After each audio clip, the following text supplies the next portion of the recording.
and maybe use this occasion to the defense of my former boss, the former president, to defend him that we should be a bit magnanimous to him. He did time, led our country, and the Linda Mama program was a great program. We developed it under the Jubilee administration, under the leadership of President Uhuru. We learned a lot from the Linda Mama program. And because of the experiences, because of the lessons learned from the Linda Mama program, we designed the Linda Jamii program, which was an improvement from the Linda Mama program. So Linda Mama was good. Linda Jamii is obviously better.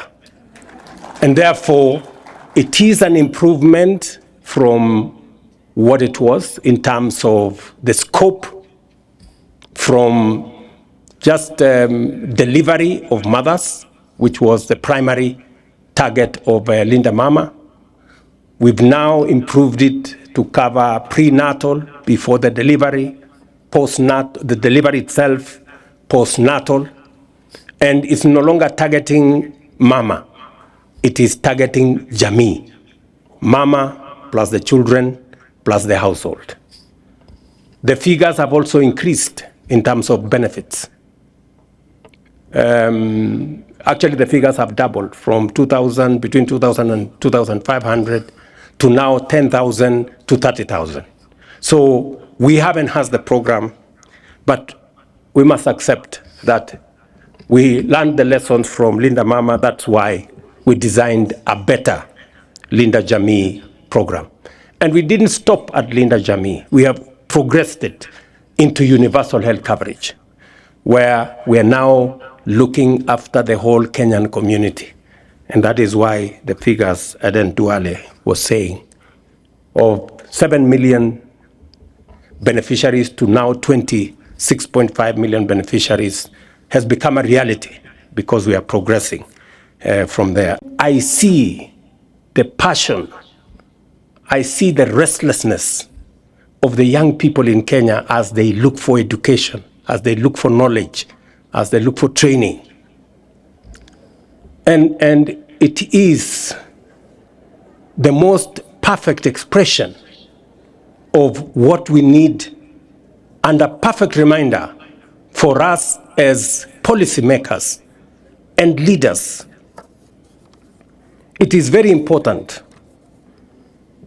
that at this point in time, we must have a reflection. In fact, it is an inflection point for us as Kenya. We must ask ourselves questions.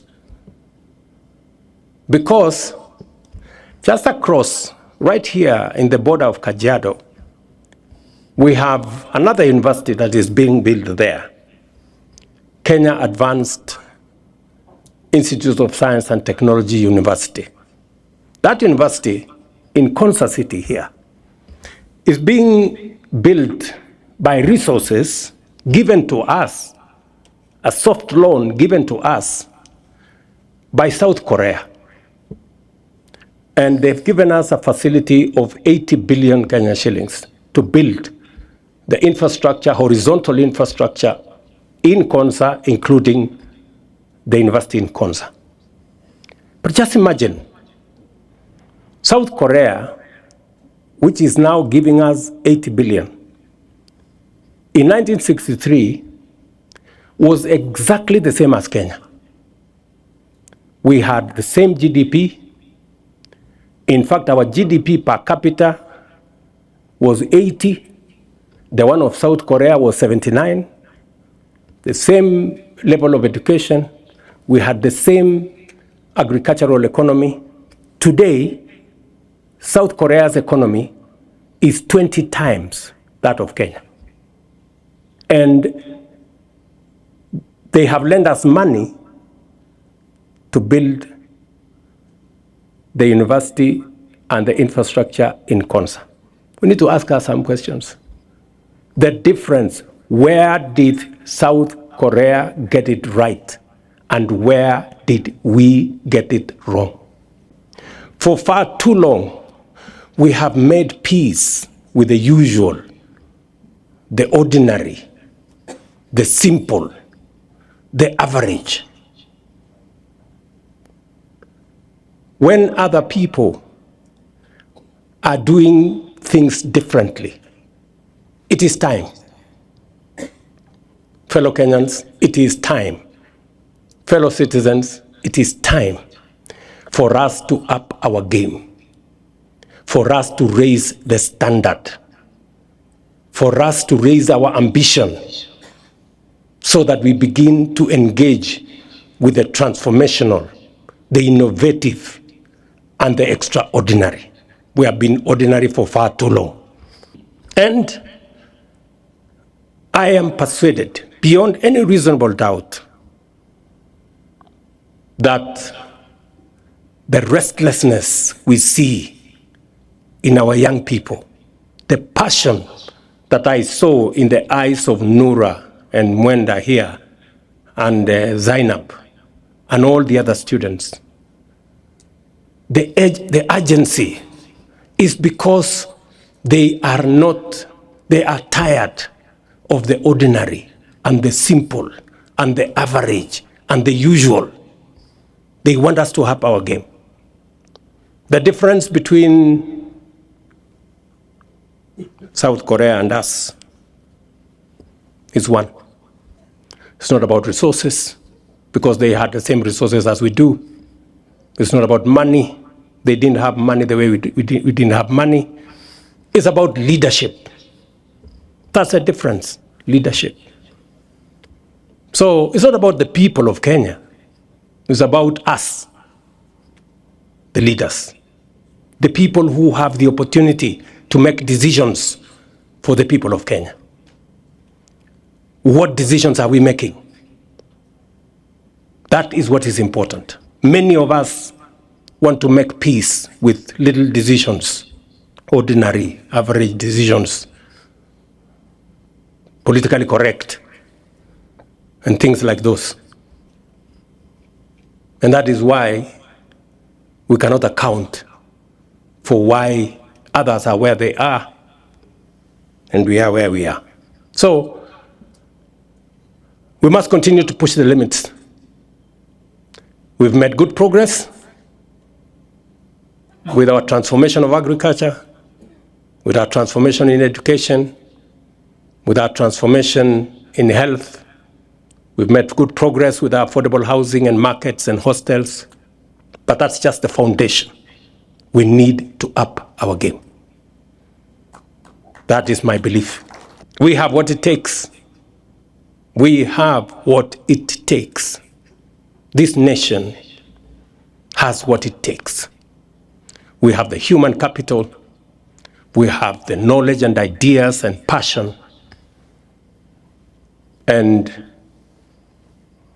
that is why I have been leading from the front. Against all odds, very difficult circumstances, but slowly people are beginning to appreciate that our economy is doing better. Inflation has come down. Our exchange rate has come down. Our dollar reserves have gone up. Our universities are doing better. We have more teachers in classrooms. Our food security is much more stable. We're beginning to get it right, but it is not enough. That is why we need to up our game. We need to be more creative and innovative. We need to do more on transformation so that we can do things in a different way and achieve the extraordinary. Alongside university reforms, our technical vocational education and training system has undergone extraordinary transformation. Enrollment has grown more than double, from 297,000 in 2022 to 718,000 this year, driven by supportive policies and aggressive awareness campaigns. We have expanded national polytechnics from 11 to 29 today, greatly strengthening our skills training capacity. At the same time, the recognition of prior learning policy launched in 2024 has already assessed 6,734 candidates, with 898 graduating at the launch. To deliver quality training, we have increased trainer recruitment at our TVETs from 7,000 to 10,000. We've hired 3,000 new trainers, and we are in the process of hiring another 5,000. Industry partnerships have also surged because industry told us that they want job-ready graduates from our technical training colleges. And for them to be job-ready, they must have practical experience. We had 65 industry players that were working with us. Now we have 2,883 because we want more of our trainers to leave campus, to leave their colleges when they already have a feel and an experience of what happens in the real world, in industries and manufacturing entities, embedding practical, hands-on experience in our training programs. These achievements demonstrate that TVET is now firmly at the heart of Kenya's transformation, equipping young people with practical skills to innovate, create jobs, and drive economic development. We will continue to make sure that integrity becomes front, center, left, and right in matters of financial management. It is the reason why we are changing our procurement mechanism so that we stop theft, pilferage, and corruption that has pervaded our procurement and made it an enterprise for making money and not providing service. It is the reason why we insist, and I have made myself very clear, that e-procurement is going to cut our costs by up to 40%. I have discussed this with many other governments. In fact, the government of Indonesia worked with us on the program that we have, so that if a pencil costs 5 shillings, government does not pay 15 shillings. Government should pay 5 shillings, because that is what it is.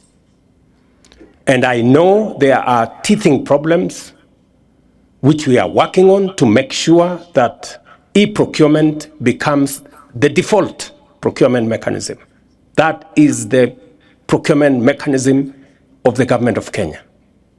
We will streamline the teething problems. We know there is also resistance by the brokers and the agents and many other profiteering entities, but we are going to stand up to them, because it is our responsibility to protect public resources. The same way I just heard in this university that the resources made available to this university is spent with integrity. That is the measure of any success. Through decisive action, we strengthened governance in our universities, restructured financing, and introduced the student-centered funding model, a game changer for higher education. Scholarships and loans are now awarded on the basis of need, ensuring fairness and equal opportunity for all Kenyan learners. University fees have been reduced significantly. Students now pay between 5,800 and 75,000 a semester, depending on their ability and program of study. University funding has nearly doubled, raising from 45 billion in 2022-2023 to 82 billion in this year's budget, while help loans have more than doubled from 17 billion to 41 billion. In general, we have enhanced the budget for education in the last 3 years by about 130 billion shillings. And it is because we believe that any nation, especially one like Kenya, where human capital is at the heart of transformation, must get its education right. It is the reason why we are deploying more resources to make sure that our education remains of good quality, accessible, and relevant. And that is the reason why we've hired more teachers, we've put more money in Higher Education Loans Board, and we have put more money in university funding. Already, nearly 470,000 students have benefited from scholarships and loans. The reforms have also restored financial stability, reducing the number of technically insolvent universities from 23 to 13, and even the 13, we are working with them so that in the next 2 years, we get all our universities out of the red corner. Public universities equally have been very supportive. They have raised 11 billion shillings through diversified revenue streams and saved 1 billion shillings through cost-cutting measures. So everybody now is sensitive about where the money comes from and how it is spent. We had a system that I had to take the decision to stop of sending students to private universities when we didn't have the money to pay for them. And we accumulated debts in our public and private universities to the tune of 120 billion. Just imagine. And it sunk many universities. A university in this county, no, in actually Machakos County, was actually closed. Scott Theological College University, sponsored by my church, the church I go to. We had to step in to go and salvage it from closure. Closed for a year. And many other universities suffered. Public universities, as I have told you, 23 of them were technically insolvent. They could neither pay their staff, nor their suppliers, nor even pay as you earn, or even other deductions, including that time NHIF. And I apologize to Uma University that we sent students here as government of Kenya several years ago without having proper arrangements on how they will be trained and educated. Kenya has made enormous strides in expanding access to higher education. Today, our country boasts 80 chartered universities, 30 of which are privately owned, and one of them being this great Uma University. Nearly 150,000 students are enrolled in private universities, representing about 23% of the entire university population. This underlines the critical role that private universities continue to play in complementing government efforts in education. Over the past 3 years, we have been compelled to undertake bold and far-reaching reforms to safeguard the sustainability of our universities and higher education in general. Not long ago, the subsector was in a serious crisis, with 23 out of the 40 public universities sinking into technical insolvency, threatening not only their stability, but also the future of thousands of students. With the completion of this 10-story building, an investment of more than 1.4 billion, we see yet another bold step forward. This modern facility, designed to serve over 10,000 students, including 81 classrooms, 6 laboratories, and a 650-seater examination hall, a conference center, and a 416-seat auditorium, and much more. It is a symbol of ambition, resilience, and a deep commitment to nurturing future generations.